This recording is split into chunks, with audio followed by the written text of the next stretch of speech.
দিয়ে দিলাম তেল। এবারে দিয়ে দেবো তেজপাতা। এবারে সেদ্ধ করা কাবলি ছোলা আর আলুটা দিয়ে দিলাম। নুন আর হলুদ দিয়ে দিচ্ছি, মিশিয়ে নেবো ভালো করে। এবার দিয়ে দিচ্ছি পেঁয়াজ, রসুন, আদা বাটা 2 চামচ মতো দিয়ে দিলাম। ভালো করে মিশিয়ে সাপলে নেব। এবার দিয়ে দিলাম জিরে, ধনে আর লঙ্কার গুঁড়ো, শুকনো লঙ্কার গুঁড়ো। সব কিছু দিয়ে ভালো করে সাপলে নেব। তারপরে জল দেবো। জল দিয়ে দিলাম।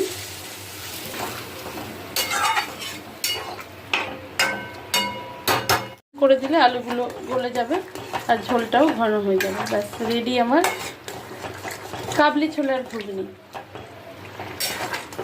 তেজপাতাটা একটাই, কিন্তু 4 ভাগ করে দিয়েছি, তাও কত বড় ছিল তেজপাতাটা, দেখো। ব্যাস রেডি আমার ঘুগনি। এর মধ্যেই থাকবে, তাই জন্য আর নামিয়ে দেখালাম না।